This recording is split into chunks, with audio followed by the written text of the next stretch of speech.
Assalamualaikum Bu Ika. Waalaikumsalam Pak Yongki. Bagaimana kabarnya Pak Yongki? Nah, Alhamdulillah Bu Ika.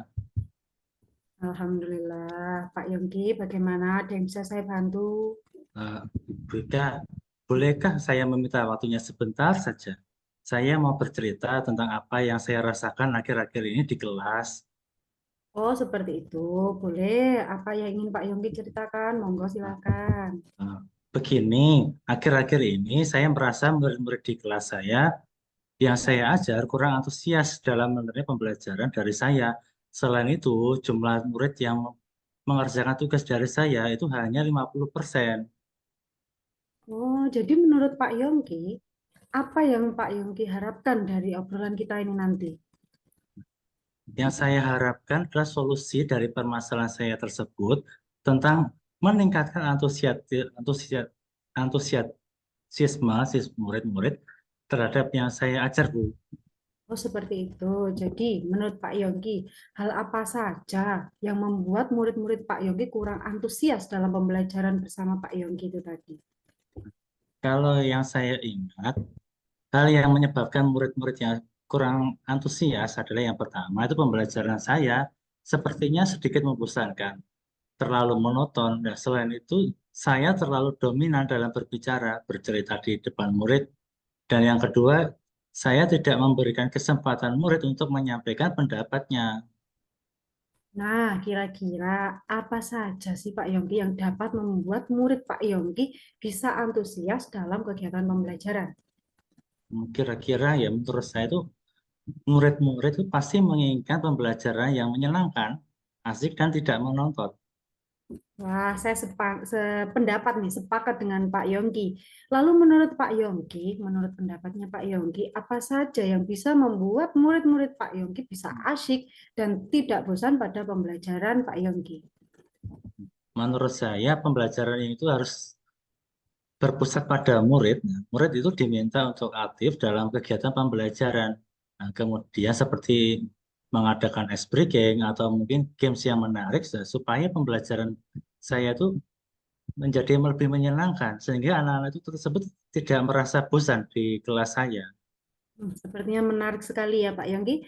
Lalu menurut Pak Yongki, mengenai tugas yang diberikan kepada siswa-siswa Pak Yongki, apakah penyebabnya sehingga mereka kurang antusias dalam pengumpulan tugas tersebut?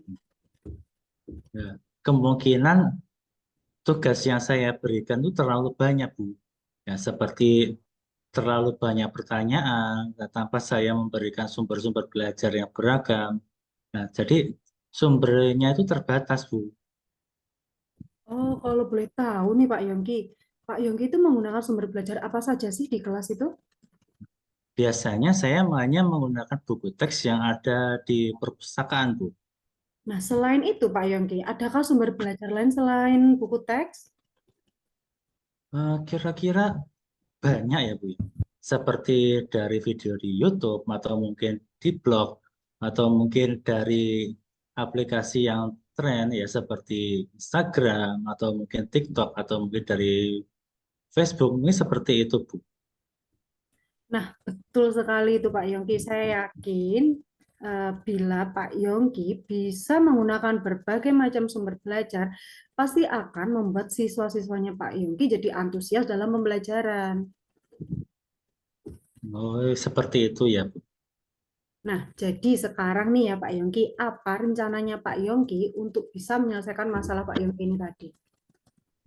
Kira yang saya lakukan itu yang pertama adalah merencanakan pembelajaran yang mengasihkan, yaitu dengan menggunakan berbagai macam video yang beragam, ya, seperti dari YouTube, TikTok, atau mungkin dari Instagram. Nah, kemudian yang kedua adalah memberikan tugas yang tidak terlalu banyak. Setelah itu, tugasnya itu juga sesuai dengan minat bakat murid saya.